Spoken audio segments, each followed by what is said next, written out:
வணக்கம். அனைவரும் ஆரோக்கியம் பெறட்டும். சுபமங்கல கணபதியே போற்றி.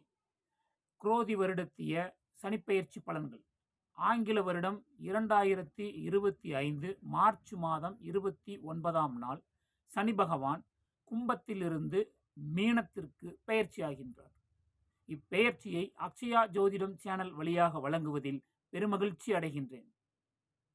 எனது ஜோதிட ஆசானையும் ஜோதிடத்தில் எமை வளர்த்த அனைத்து நல் ஜோதிட குருமார்களையும் வணங்கி இப்பதிவை முன்னெடுக்கின்றேன். குரு வணக்கத்தோடு. குருவே போற்றி. அடுத்து நவகிரக ஸ்துதி. ஓம் ஆதித்யாய சசோமாய மங்களாய புதாயஸ்ஸ குரு சுக்கிர சனிப்பியஸ்ஸ ராகவே கேதவே நமக. நவக்கிரகங்களே போற்றி போற்றி. நவக்கிரகங்களே உங்களை வணங்குகிறேன்.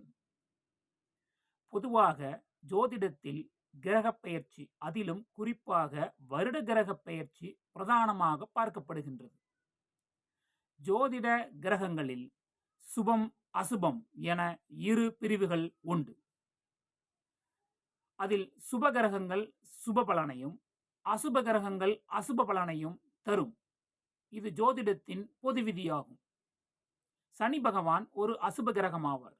எனவே நடக்கவிருக்கும் சனிப்பெயர்ச்சி என்பது அசுப கிரக பெயர்ச்சி என்பதால் 12 ராசிகளில் சனி நிற்கும் ராசியும் சனியின் பார்வை பெறும் ராசிகளும் எவை எவை என்பது பற்றியும் அவைகளால் ஏற்படக்கூடிய சோதனைகள், தடைகள், பின்னடைவுகள் இவைகளை வெளிச்சத்தோடு உணர்த்துவதே ஒரு நல் ஜோதிடத்தின் கடமையாகும். சுபத்தன்மையை பிரதானமாக சுட்டிக்காட்டுவதை விடுத்து அசுப பலனின் தாக்கத்தையும் அதிலிருந்து விடுபடும் வழியையும் நல் வெளிச்சத்தோடு ஜாதகருக்கு சுட்டிக்காட்டுவதே நல் ஜோதிடரின் கடமையாகும். இதன் வழியே இப்பதிவும். சனியின் தொடர்பு பெறும் ராசிகள் என்பது சனி தான் நின்ற ராசி, சனி தான் நிற்கும் ராசிகளின் திரிகோண ராசிகள், தன் சிறப்பு பார்வை பெறும் ராசிகள் போன்றவையாகும்.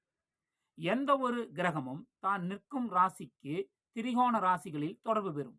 அதுபோலவே சனிப்பெயர்ச்சிக்கு பிறகு சனி பகவான் நிற்கும் ராசியான மீனமும் மீன ராசியின் திரிகோண தொடர்பு ராசிகளான கடகம் விருச்சிக ராசிகளும் சனியின் சிறப்பு பார்வை பெறும் ராசிகளான ரிஷபம் கன்னி தனுசு போன்ற ராசிகளும் சனியின் அசுப தாக்கப் பெறும் ராசிகளாகும். வருகின்ற சனிப்பெயர்ச்சிக்கு பிறகு மீனராசி ஜென்மச்சனியின் ஆதிக்கத்திலும் ஏற்கனவே மீனத்தில் ராகு நிற்பதாலும் மீனத்திற்கு 7ல் கேது நிற்பதும் சுபமல்ல.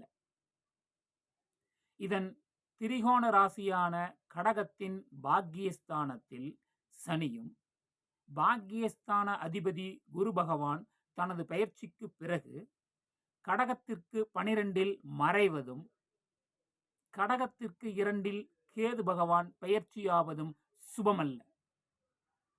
கடகத்திற்கு இன்னமும் 3 வருடங்களுக்கு போதாத காலமாகவே இது பார்க்கப்படுகின்றது.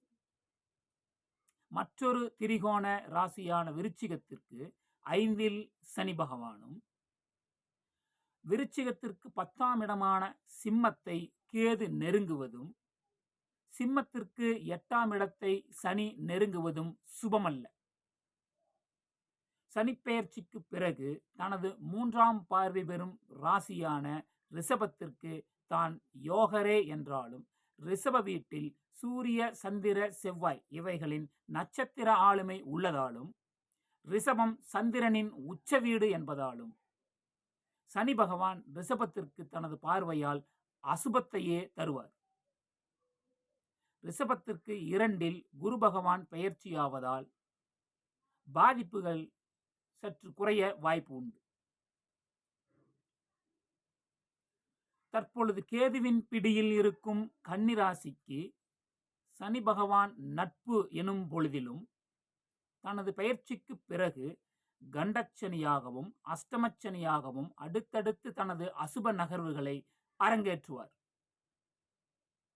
இந்த ராசிக்காரர்களுக்கும் இந்த சனிப்பெயர்ச்சி சுபமானதல்ல.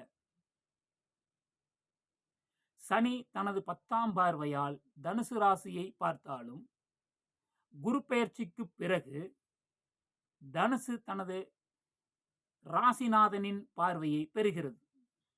எனவே தனுசுவிற்கு இந்த சனிப்பெயர்ச்சியினால் பெரிதொரு பாதிப்பு கிடையாது.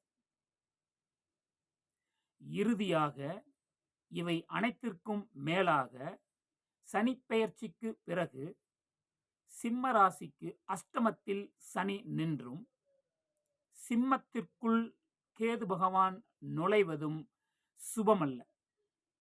ஆரோக்கியமில்லாத, ஆளுமையில்லாத இடமாக சிம்ம ராசி பார்க்கப்படும் காலம் இதுவே.